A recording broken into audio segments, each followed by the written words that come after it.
শীতের রাতে পিকনিক আর সেই আগুনের পাশে বসে থাকা একজন অতিথি। বন্ধুরা, এই ঘটনাটি আমাদের সঙ্গে ঘটে যায়, মানে একটি সত্য ঘটনা।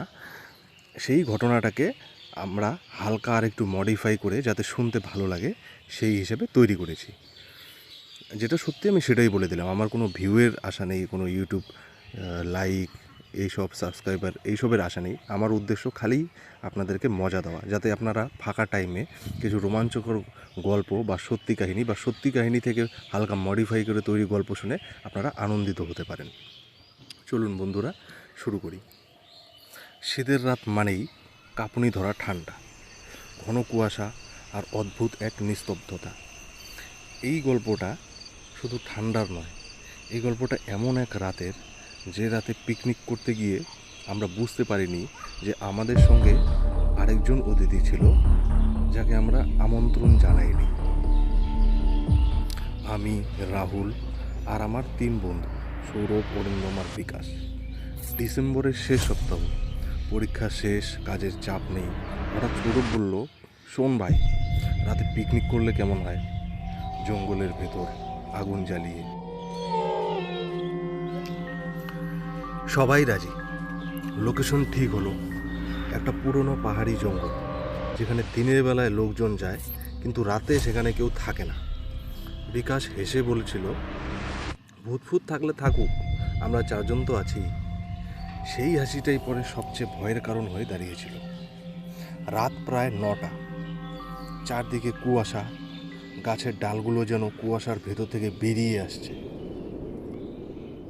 আর চারদিকে কিচিরমিচির পাখির। আমরা আগুন জ্বালালাম, চিকেন, রুটি আর দেশি মদ। আগুনের আলোয় সবার মুখ লালচে, চারপাশে শুধু আগুনের শব্দ, বাতাস আর মাঝে মাঝে শুকনো পাতার খসখস, আর কখনো কখনো 1-2টা পাখির কিচিরমিচির আওয়াজ একবারে যেন চেঁচিয়ে উঠছে। হঠাৎ অরিন্দম বলল ফিস করে, তোরা খেয়াল করেছিস আশপাশটা অস্বাভাবিকভাবে চুপ? ঠিক তখনই জঙ্গলের ভেতর থেকে একটা পায়ের শব্দ।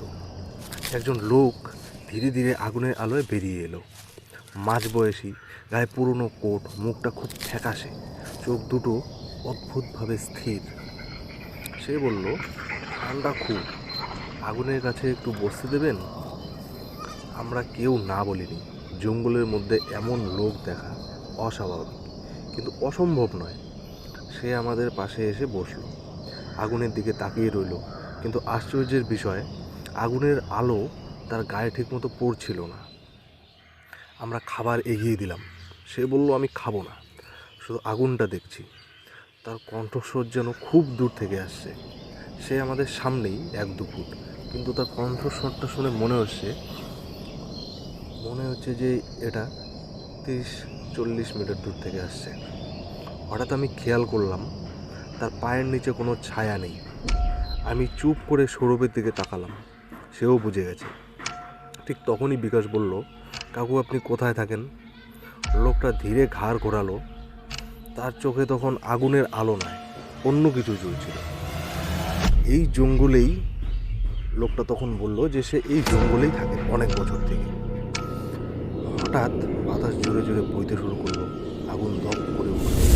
লোকটা বলল, শীতের রাতে এখানে একদল ছেলে এসেছে আমার মতোই পিকনিক করতে।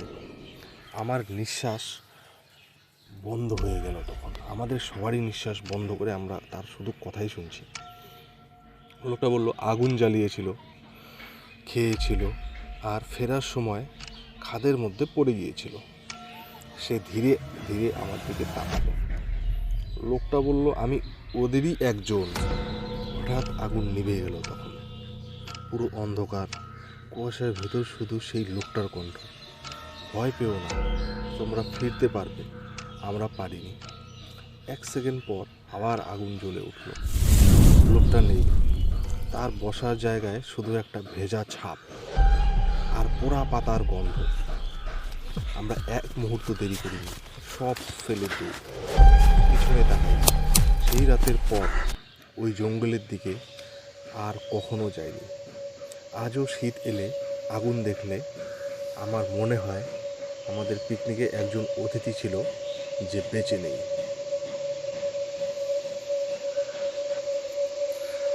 আপনাদের কি মনে হয় বন্ধুরা, সে সত্যিই কি একজন ভূত ছিল, নাকি জঙ্গলের কোনো অতৃপ্ত আত্মা? কমেন্টে লিখে জানাবেন।